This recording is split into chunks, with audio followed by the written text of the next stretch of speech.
the wall cry and the logo? Yes. अब एक छोटा सा डिस्कशन करेंगे 1 मिनट का, उसके बाद हम स्टेज पे आ जाएंगे। अगर मैं अभी आपको बोलूं कि मैं आपके टेबल पे आने वाला हूं और जो ये लोगो आपने डिजाइन किया है, इतनी मेहनत से आपने बनाया है, इसको मैं फाड़ दूंगा, तो आपके मन में आएगा सर हम आपको नहीं फाड़ देंगे, है ना? बट सोचिए ये लोगो मात्र आपने 15 मिनट में बनाया है।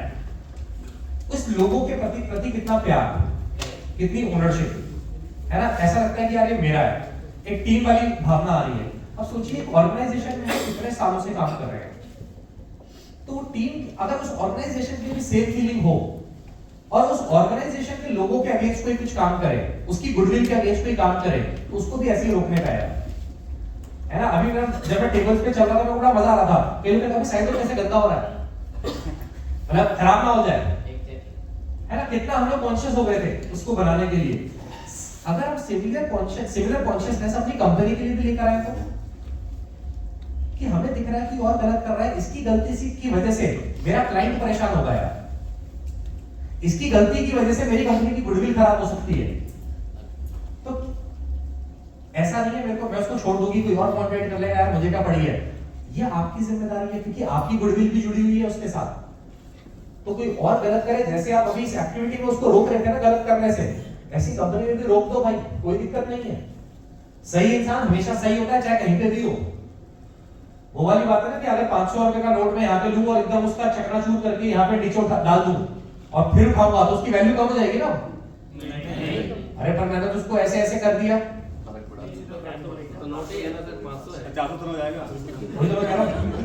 हो जाएगा नहीं होगा? नहीं। इसी तरीके से जो आपकी वैल्यू है, आपकी वैल्यू वही रहेगी। ज्यादा से ज्यादा क्या होगा, थोड़ा सा लोग ऐसे ऐसे कर देंगे ना, मगर फिर भी आपकी वैल्यू वही रहेगी। अपनी वैल्यू कम नहीं करने का। जो गलत है वो गलत है कंपनी के लिए, जो सही है वो सही है, जो दिख रहा है वो गलत है वो गलत ही है। कि जस्ट बिकॉज किसी इशू की वजह से हमारा कस्टमर खराब नहीं होना चाहिए, है ना? हमारा माल में डिले नहीं होना चाहिए, अल्टीमेटली वो खुश रहना चाहिए। तो जो गलत है अपने आप को ज्यादा ज्यादा क्या होगा, लोग ऐसे ऐसे कर देंगे ना, आपकी वैल्यू फिर भी कम नहीं होगी। जो सही है वो सही है, ये बात का विश्वास रखने का। यस और नो? रेडी है अपने लोगों के साथ और वॉर क्राई के साथ?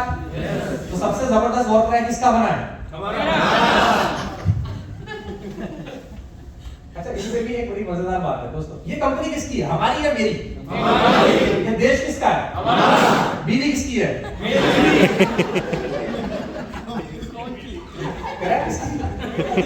अच्छा, जो सिंगल बैठे हो कह रहे हैं हमारी, क्योंकि अपने गले से कुछ डालने को तो है नहीं, जो भी है कुछ ना कुछ लेके ही जाऊंगा, गवाने को तो कुछ है नहीं। तो कंपनी किसकी है, मेरी या हमारी? हमारी। नहीं, बीवी भी मेरी, कंपनी भी मेरी, देश भी मेरा। दिक्कत क्या है, जब हमारा होता है ना तो किसी का नहीं होता। हमारा होता है तो हमें लगता है कोई ना कोई तो कर ही लेगा यार। जैसे घर किसका है, मेरा? हमारा।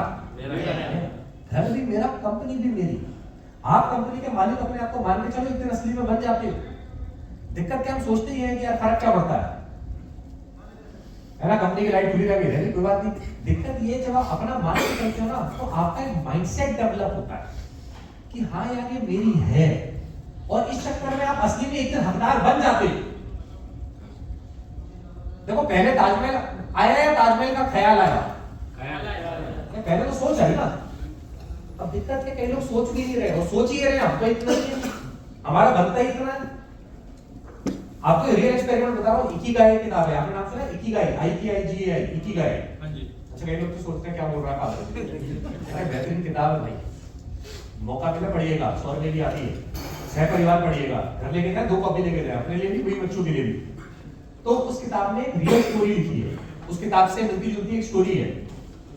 कहते हैं जापान में एक एक्सपेरिमेंट हुआ, सुनिए मजेदार बात है, 2 मिनट दूंगा आपको बात। जापान में एक एक्सपेरिमेंट हुआ, कहते हैं नई कंपनी खुली, उस कंपनी ने सोचा कि हम जो लोगों की हायरिंग है ना, लोगों की जो भर्ती है, हम नॉर्मल तरीके से भर्ती नहीं करेंगे। नॉर्मल तरीका क्या होता है?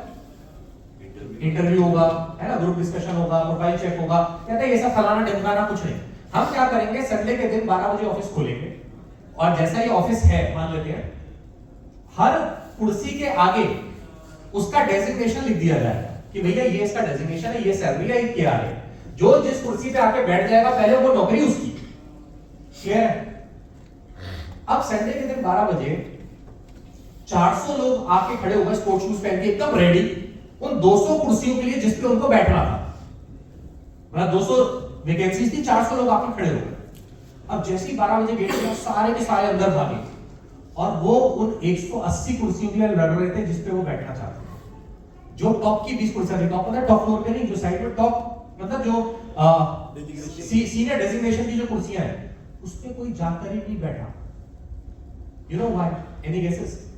वो अपना क्षमता समझ गया, उनको लगता ही नहीं था कि हम बैठ भी सकते हैं क्या, हम मेंटली एलिजिबल भी है क्या, हमारा बनता भी है इतना। हम तो काम चोर है, हमें पता है, हम तो सीसी वाले हैं, हमें पता है।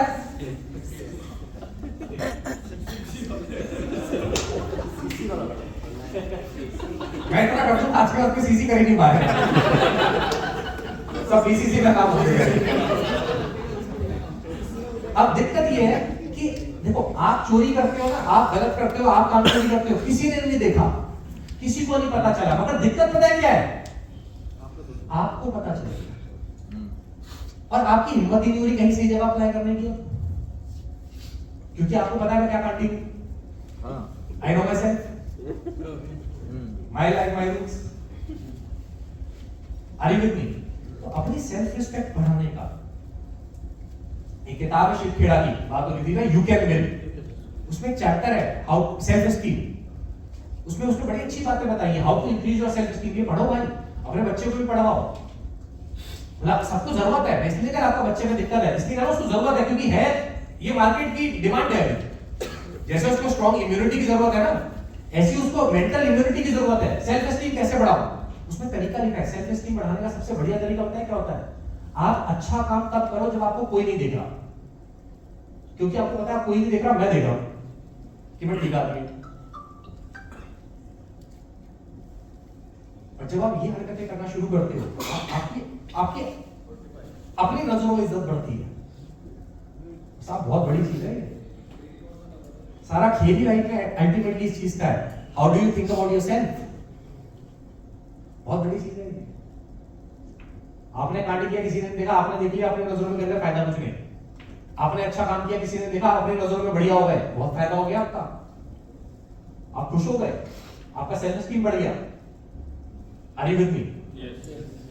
महंगा सोफा नहीं है, हर की बात नहीं है। सोचिएगा, देखो मैंने आपको स्टार्टिंग में एक वर्ड इधर लिखा हुआ है, ALP, अडल्ट लर्निंग प्रोग्राम। इस प्रोग्राम में मैं आपको कुछ नहीं सिखा सकता, मैं क्या सिखाऊंगा? मैं आपको सोचने पे मजबूर करूंगा इस प्रोग्राम में। आज सोचिए क्या कह रहा हूं, अगर सही लगे कर दीजिए, लाइफ कब खत्म हो जाए कुछ नहीं पता, कॉकटेल तक बचो ना बचो, जब मौका मिले करते चलो। विद मी, ठीक है? सीरियस होकर थोड़ा सा वापस आते हैं। तो पहले बॉल ट्राई कौन सी टीम सुनाना चाहिए अपना? 1 2 नहीं, आपकी टीम का नाम क्या है? यंगस्टर्स। अरे वाह, यंगस्टर्स की एक बार जोरदार तालियां हो जाए यार। यंगस्टर्स आइए, यंगस्टर्स स्टेज पे आ जाइए, सह परिवार।